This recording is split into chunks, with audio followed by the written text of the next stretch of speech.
This is London Real. I am Brian Rose. My guest today is Dominic Boenisch, recent graduate of our Speak to Inspire course. Welcome.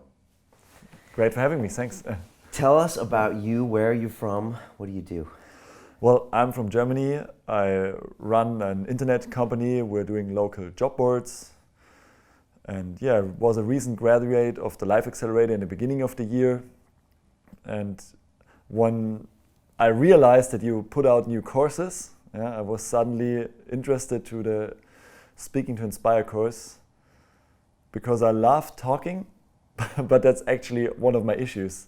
We have a saying at work, the 3-sentence Dominic, where my colleagues are allowed to raise their hands and make a 3 to show me that they got the point and I can stop talking. And I think that's a good idea to then learn how to speak to inspire. Okay. All right, so that's why you joined the course. Yeah, basically. I mean, I had to really ignore your hard-selling emails in the first place. I knew that I was pressed for work and I just ignored the first 60 of them or so. But then in the last minute on a Thursday night, there was this, guys, it's 25 hours, now or never. And this was the first email I really opened up and read. And I was like, okay, let me think about it. Would you want to be able to speak like Simon Sinek? And after 5 minutes, okay, let's do it. And then I signed up on the same night and the course started like 2 days later and here we are on this roller coaster. I love it. And Yeah. you know this before because you've been through the Life Accelerator. Yeah. So you know what it's like. Yeah. And why London Real in the first place? For me, because it delivers results. And as you said, I already have been on one of the courses and I really like how nobody gets a place to hide. You have to be there and do it. And it's also amazing to learn from the others. The group really works together, and in the first time and also in the second time, there have always been people standing up and helping others. They picked them up, they dragged them along the way, they made everybody move, and this is special about London Real. You guys have a really good concept of getting the group to do the work and also to assist you in helping others. And the group energy, which gets released in that way, is just amazing. Yeah. Thank you. We're lucky that way. So tell me about the start of the course. You jump in. Obviously, this is new material. Yeah. The first 2 weeks, I'm throwing out a lot of concepts and structure. Yeah. I'm asking you to go live on Facebook, record videos. You've got 75 people around the world. How does that feel? Well, I mean, it's uncomfortable. It is, even if you have it done before on the Life Accelerator, posting videos online. This time it was public speaking to your Facebook page, like from the first week on.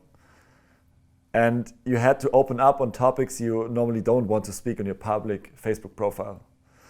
But still, for me, the first weeks were the ones I felt more easy for me because it was about structure. And I'm a logical guy, I love structure. It was like, yeah, great, give me the speech structure and let me think about what's really moving me, what are my main topics, my core ideas. And as soon as we left the structure stage, I started to struggle. For me, like opening up and getting emotional was like a problem all over the course. I mean, I had needed your kick in the butt in the last workshop call to really step my game up. I mean, I tried before, I just couldn't manage to do it. I thought I was opening up, but I wasn't. So yeah, this was hard. I knew it would be hard, but it was hard. No way to put it. And what did you end up doing to open up in that speech? What did you end up changing? Well, I first asked my girlfriend. I told her I have this issue that all of the guys keep pushing me in the course to really share these personal things, to get vulnerable. What is it? What are my biggest weaknesses? What would you want me to share right now? And this got me like really, okay, now I have an idea. And the whole process of thinking started. Then I texted my group. Here guys, here's the structure I want to use. What do you think? Is this really opening up? And then everybody's like, yeah, now you got the point. And they all started to fall together, yeah. Yeah, you were on a mission. Yeah. So it was the workshop call and I was like, what's going on, Dominic? This isn't working. And then you texted like the whole structure in the Facebook chat. Yeah. And then they were like, yeah, now we're Absolutely, talking. yeah. Okay, because you were giving them real emotion and you were getting vulnerable too, right? Absolutely, yeah. Which doesn't come natural. No, I mean, for me, I'm used to be like composed all day if you have to lead a team, they expect you to be focused and not share something which is distracting you in your private life. They just expect you to come in, tell them what to do, be a leader that knows what he wants and to get everybody on the same page. And why should I defocus them with stress in my private life? So I have to always hide it away for 10 hours a day. And then when we sit at our dinner table at home, we try to have like good feelings. So we don't talk about the things that lie underneath the surface, at least not all the time. And so I get really used to this mode of being the corporate leader, saying, hey, this is amazing, this is our strategy, come on, let's do this. Basically the things you also criticized, like, Dominic, this is like corporate rah-rah, give us the real Dominic. Yeah. And it just takes practice. Yeah, and it's hard because as a CEO, you can't do that every day. Like, you can't do that stuff in the workplace. But as a speaker, no one's going to connect with you unless you show them something about you and tell them something that's vulnerable. Because we don't need another speech about teaching me something obvious about leadership or this or that. You know that. But when you can give us a perspective that you're sharing something about you, then everybody starts listening. And also yourself, you put more energy in it because now you know, okay, I have to get this good. If I share something really personal, I don't want to do it just like, okay, I did it. Right. So it makes you connect with your own work more. How did it feel getting up last night and giving your speech live at the world headquarters in front of 30 people? Yeah, it was like, I was second to last. So we have been sitting there for almost 3 hours and I was really pumped by the energy in the room. And then suddenly, okay, you are next. And my blood really, my pulse really went up. I was like, what's going on right here? I started to breathe, try to calm down, but I really felt like I was a bit shaking. I tried to be composed, but yeah, it made me feel uncomfortable, but it was a good thing to just do it. And once I was into the speech, the crowd, they were really like giving you the feeling like, yeah, it's a great thing you're doing. And it was so great I picked that personal topic and talk about how my own family not coming to dinner or at least rejecting our invitation because they have the feeling they need to show us you're only caring about work, here's a warning sign.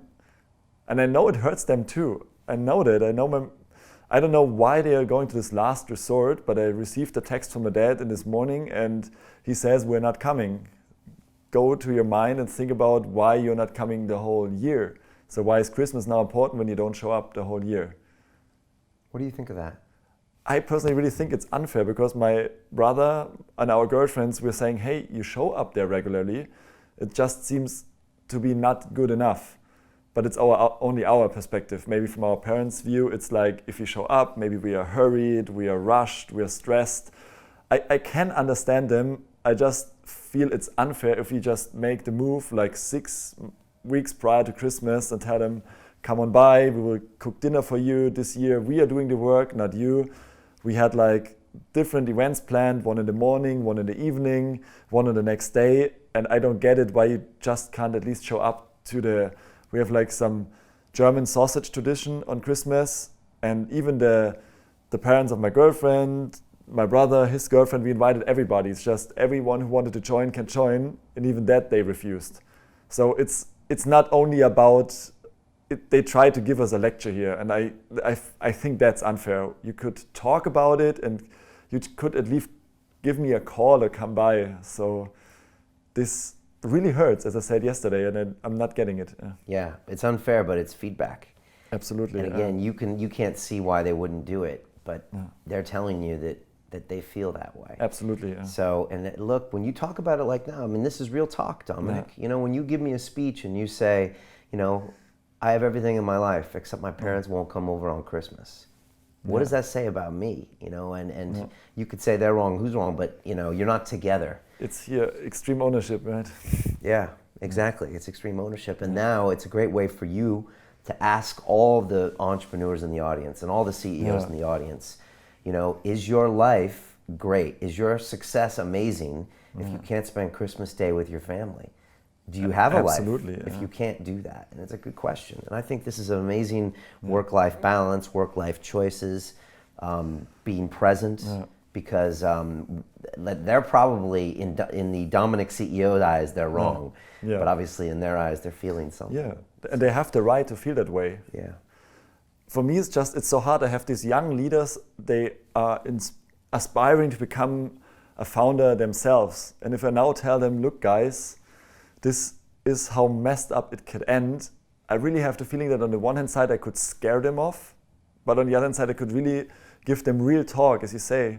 It's not only about you have to learn this and be like that and do like this, blah, blah, blah. You also have to make sure from the first place on that you get your inner circle on board. You tell them it will be hard and there will be no time, but then there will be more time again and stuff like that. I think I have to prepare them for that as far as I could, because in the end, it's a lonely place on the top. You have to make your struggles on your own.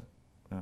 I think you have to find the solution to this. And I think over the next 6 months, as you find ways of having good relationships with your girlfriend, your parents, your friends, this will be the solution.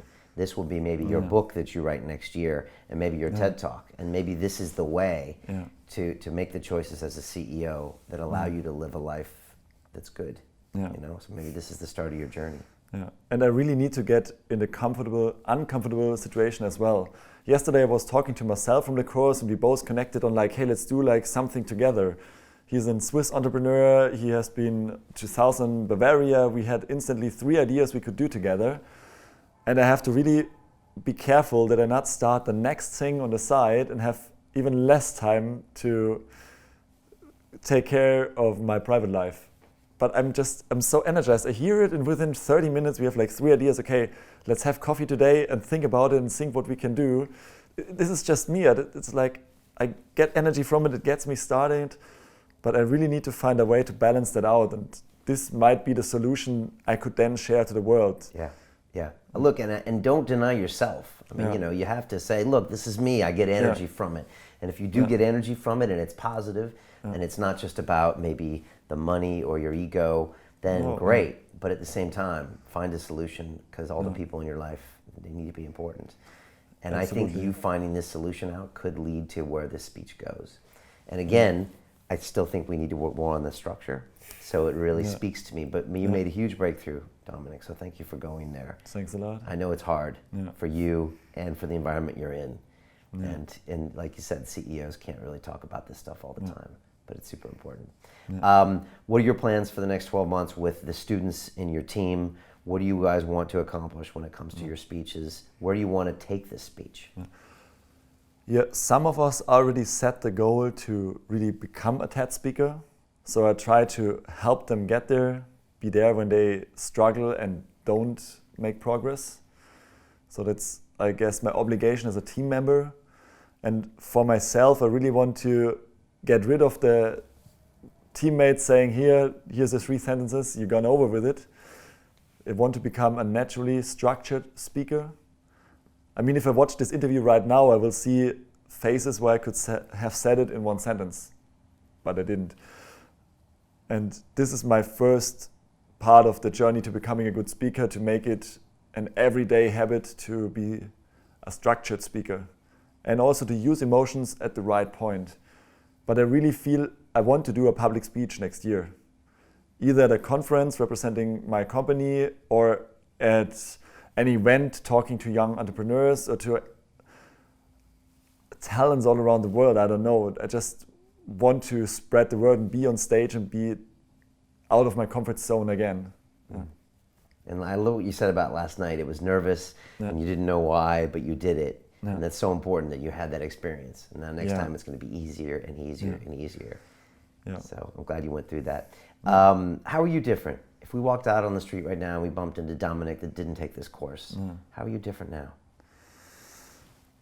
I really, really, really got the point that a good speech becomes a great speech once you add the emotions.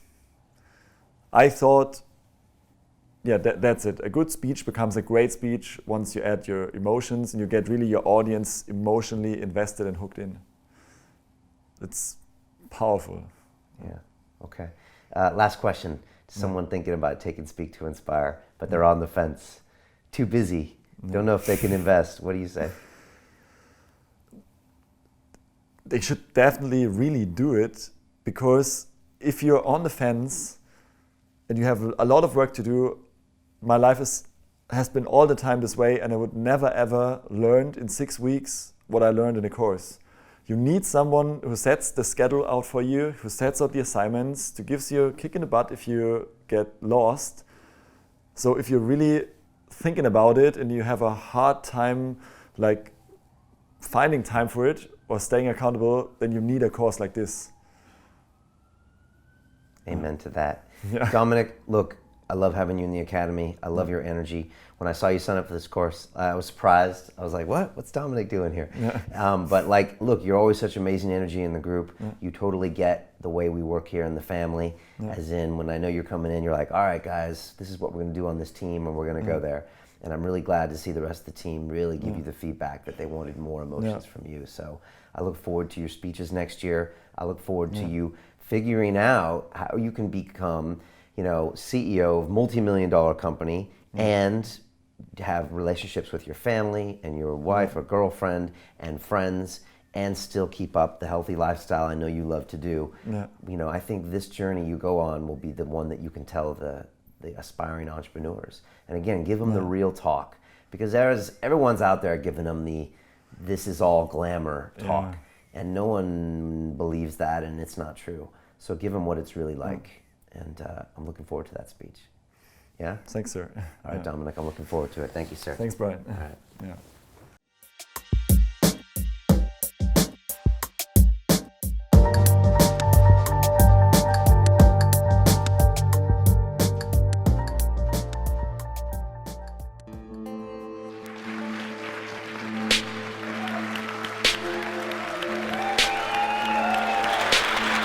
The critics who always speak behind my back, maybe I want to hear them remind me, he's back, the great pretender. I hope this time he gets hurt. I love these guys. They give me fuel. If you want to reach your objective, you want to achieve it, you're going to have to be obsessive. You're going to have to be obsessed. Feel what you do. Feel it. If you're not feeling it, it doesn't matter. Chris Eubank Jr. How do you explain his prowess in the ring? Junior has that obsession, that genius, that magic. Genius is obsession, but it's in one area. You studied the sweet science for so much of your life. How do you walk away from it? Do you miss it? You can't walk away from it. I am it. And even when I dance, really I'm boxing. The credit belongs to the man who's actually in the arena, whose face is marred by dust and sweat and blood, the one who strives valiantly. What was the worst day of your life, and how has it shaped you as a human being? When I fought Nigel Benn, I stood like this. It was to mask this. A risk must be taken. That's why you are London Reelers. That's why we're here. We're tired of sitting still, watching it happening for others. Let's do it.